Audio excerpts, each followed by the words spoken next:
I had a few thought it was quite a surprising statement that I like this TD DP-738 more than the H8 third gen. Nothing wrong with the third gen. I'll talk about that later. The first thing I want to address, because people are saying, well, they want to get into DMR and not sure which one to go. If you just want to occasionally check out DMR, locally, so forth, and you have no interest in getting a hotspot, and there happens to be one or two DMR repeaters in the area, nothing wrong with this. It works great. It's very easy to use. It's very easy to program. And price is right. That's the main thing. And it does everything that your H8 needs to do. So, yeah, go for it. Now, if you're going to be heavy into DMR, you'll need something much more powerful. I think the Anytone is a good one, 838 something, the latest one. Contactless, on DMR, people's address are numbers, and having a contact list that will give you the information. It'll tell you the name, the place, the address, the GPS, all that information. But you need the memory in your radio to do it. And the Anytone, right now I believe can do 500,000, and the current database is 300,000. So you'd be good for a few more years. However, they are too expensive. They're only worth $200 Canadian, as far as I'm concerned. Maybe the mobile unit about 400, only because of the high power capabilities and so forth. And and another feature this mobile has, it's tri-band. So you have the 220 megahertz band. And both of these radios can be fully programmed from the screen. The screen, of course, on a mobile unit is very small. You may be able to live with it. But again, I'm still feeling that they're only worth about $400 Canadian. Not US, Canadian dollars. But like everything else, they'll use whatever the market could bear. So I guess it boils down to, what do I think of DMR? Well, let me rant for a while, and I'll let you listen. Okay, I've been asked a few questions. Why I decided to go with this radio instead of the H8 third generation. Physically, they're pretty well the same. The specs are good on both of them.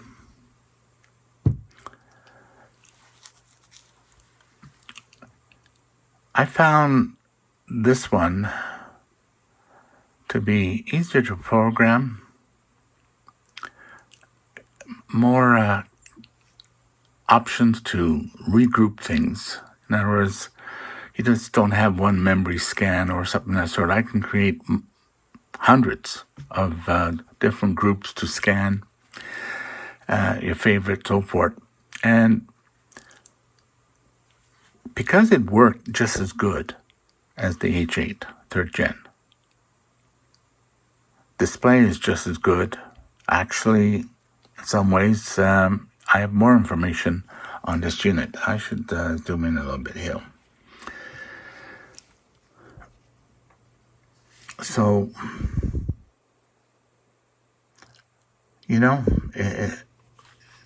I've come to the conclusion, wow, okay. There's also one other feature. As you probably know, I do D-Star occasionally. I'm not that heavy into D-Star or DMR. Just occasional. It has its place at times, and it's another aspect of the hobby. So this hill does provide DMR, and as you're probably aware, if you get a device like Anytone, I think it's AT-D878UV, whatever, no question about it, they're an excellent radio. It has way more capabilities than this. So if you're heavy into DMR, you're definitely going to need a hotspot unless you got 100 local DMR repeaters. You don't want to tie up one or two of them. And I'm not into hotspots. I don't want one for a D-Star. I certainly don't want one for DMR. My attitude is that feature should be built in each radio. If it's not built in each radio, then it's not the perfect radio. I think some of them are getting that way, but I have yet to see it. There's absolutely nothing I can say against this H8 3rd Gen. It does everything. For some reason, I gravitated to this unit very quick, liked it. I didn't find it difficult to program. It was easy.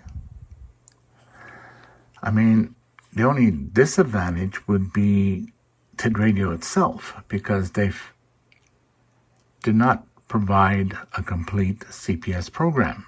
It's limited, but it's simple. It's not complex. There's only a couple of features have they added the import ability for contact lists for repeaters. Then that would be more than adequate for me. But, it's a handheld, and there's only probably 100, maybe 200 frequencies, repeaters you want, and we only have one or two DMR repeaters, only a handful of talk groups you want. So it's not a big deal. However, if you're going to use and get a hotspot device, definitely. You want the capabilities to store 500,000 contact lists. On DMR, you don't get a call sign like you do on D-Star. You get a bunch of numbers. And that's why the contact group is important, because it will recognize the number, look up the internal database that's within the radio, and give you the information, the name, location, their address, whatever. Okay? You can do all that with it. I think the limit on this may be only 200. I don't know. Someone said 400. Someone said 500. I have not been able to get an answer back from TID Radio to these specific questions yet, so I don't know why. But they say they're working on a firmware update, and I'm assuming they're also working on their software.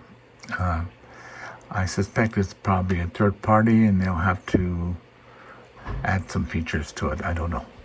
Just guessing here. Even if this didn't have DMR capabilities and I wanted to order another H8, which I had one to do so, I still would get this one.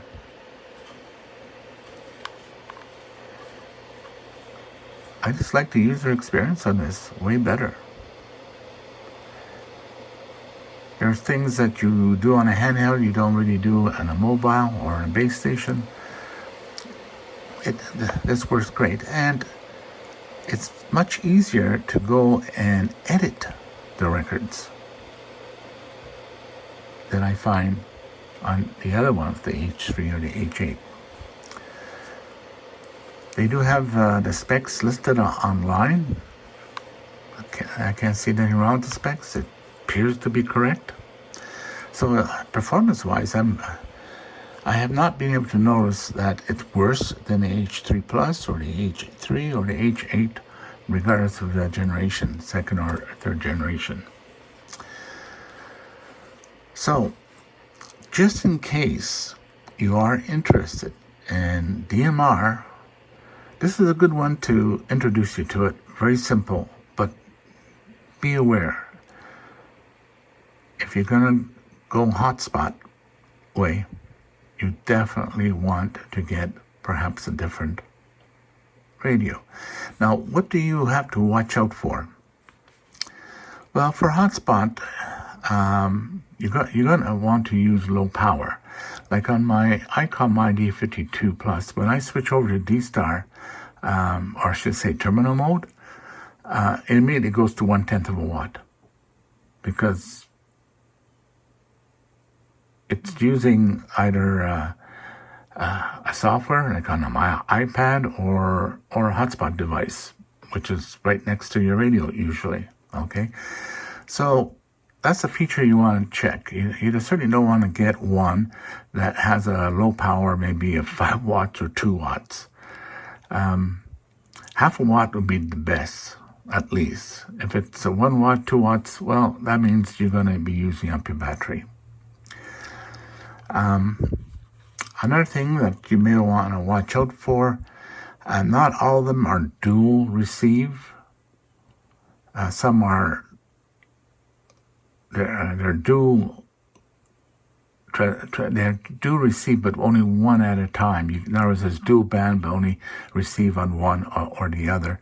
And some are both. Like my ICOM 2730, I could be on both VHF bands, and both will be receiving simultaneously, and I can transmit on one in the meantime. So I think that's another thing to watch out for. And because you're going to be using a hotspot, you definitely want a radio with, I would say right now at 300,000 contactless capabilities. So you're talking about 2 meg size memory on these radios.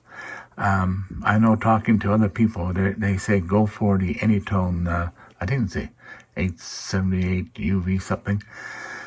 It has 500,000 contactless. For zones, they're like, 10, 20, 30,000. Groups, same thing, 10, 20, 30,000.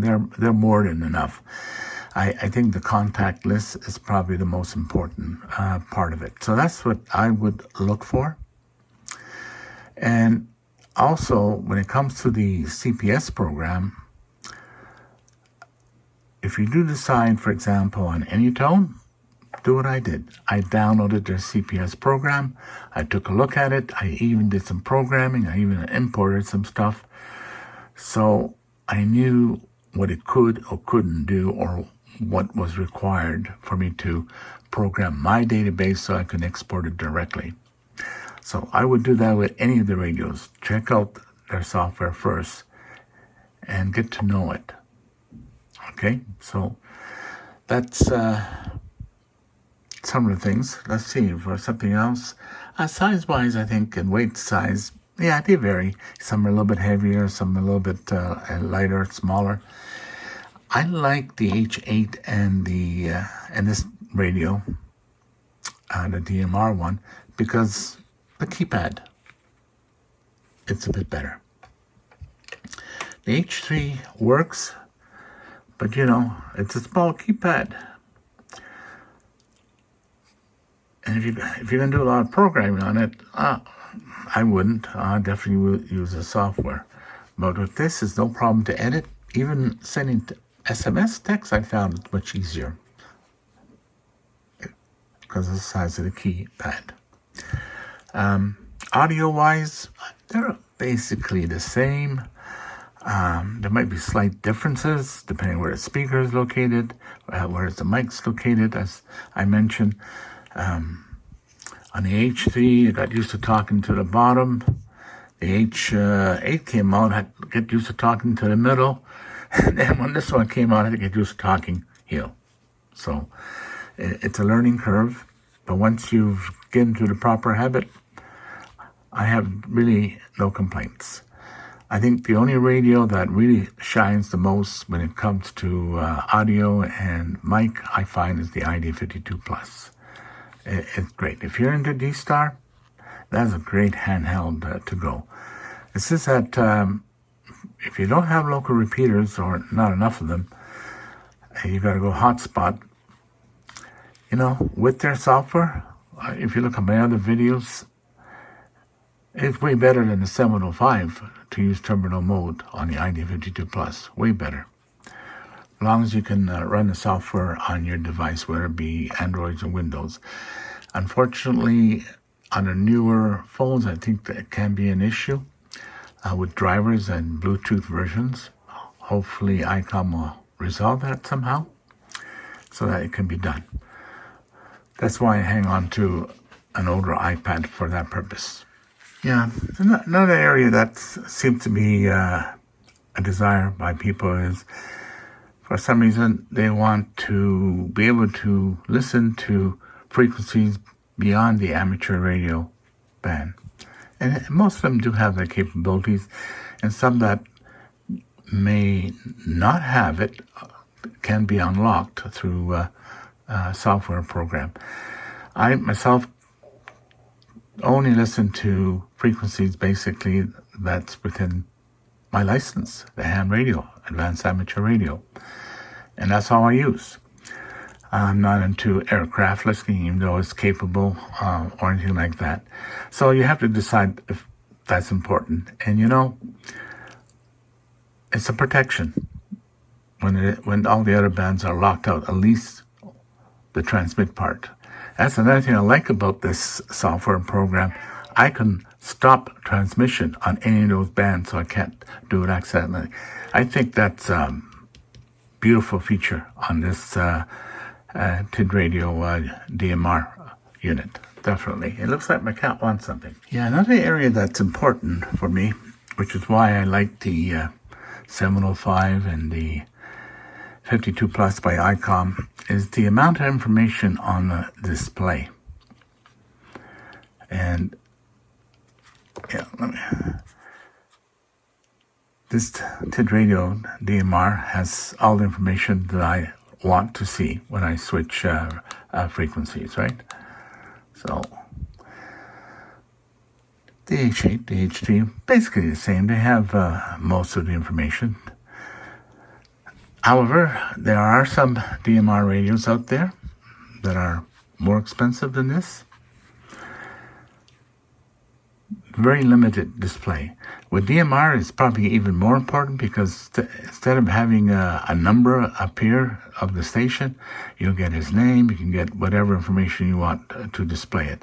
Some even allow you to have a screen logo or whatever behind it, which is unimportant for me, but I like the information. So keep that in mind. If the display is limited, locked, and you can't customize it or set up that extra thing, you're going to find it to be a nuisance. Another feature to watch out. To APRS, a lot of them have receive beaconing capabilities. I should say transmit beaconing, but not receive. My understanding, a lot of radios got released a few years back. They claimed the capabilities, but it's only recently they were able to fix the software, so you had that. So you want to check the latest specs, the latest videos on the radio you're going to pick up, because if you're looking at a 2 or 3 year old video, it's not going to be current on its capabilities. So don't fall for old videos where they tell you this radio can't do that. Okay? And then some of the radios are dual band, some are even tri-band with DMR. The only one I can think of is an Anytone mobile unit. It's tri-band. But I believe it firmware software is all the same. So that's another thing. And then you'll see some offering cross-band repeat, which I guess during an emergency disaster or some sort of event that you're supporting in a ham club, everything. I know I've been in these racing through the country roads and so forth, and maintaining contact with various checkpoints. And no repeater, but I was able to park my 4x4 on top of a mountain and run a repeater. Crossband, VHF, UHF. So it depends what your need is. But a crossband for a handheld, it won't be long before you have a dead battery. It'll only be good for a few minutes. And most of these things won't allow you to transmit while charging. So you may want to save that for a mobile unit. Okay. Another feature, and I have to say the H3 Plus works great with that, is Bluetooth. And Bluetooth is important if you're going to use a headset or push-to-talk button, mobile operation. The H3 Plus, all my Bluetooth devices, I have no issues with it. It works. I'm trying to remember. I don't think I even tried to use Bluetooth. Maybe I saw my headset show up one time while I was just looking. But anyways, that's another thing you want to keep in mind. Bluetooth, does it support it? Also, how current is that Bluetooth? Because if you have an older radio, it won't work Bluetooth, especially when software companies, whether it be Windows or Mac, they delete the old drivers, and the people who do the firmware are very slow in updating, or the hardware you're using was old to begin with. So that's something to keep in mind. For me, this is more than adequate, as long as I can get a few features which they say they will take care, and that'd be great. Whether I get one more, such as Anytone, I'm only thinking about it. I've been shopping around, but you're talking about $300 more. And how often are you going to use it? They do have a mobile unit, which will be another $600 or more. It has both analog and DMR. It has the power output. It would work. That would be better if your repeater is far away and you just barely make it with your handheld. Even with an antenna maybe on the balcony is still kind of weak. Then probably using a mobile DMR in your base station might be the better way to go. Again, you probably end up with a hotspot either. So hopefully this gives you an idea of what to do if you're looking at a DMR and not sure if you're going to like it. I know the Anytone CPS program is going to be a bigger learning curve. I found a learning curve on the AT-D radio program. Very basic, very simple. It didn't take long for me to figure out. In fact, within one afternoon, I had it all done. And I understood it. And I did look at the Anytone, and yeah, I did spend an afternoon, but there's a little bit more I still need to do because it has more capabilities. It's hard for me to recommend a radio that I don't have. I can only compare honestly with radios that I do have and what I like and don't like. So keep that in mind. I think there's enough points mentioned here that you can put on your checklist when you're looking through as to which radio to get. Again, appreciate it. Thumbs up. Please subscribe. And we'll have more details on this once we get the updates we're waiting for. Take care. Have a nice day. If you haven't done so, it would be appreciated. Please subscribe. And thank you for watching. Have a nice day.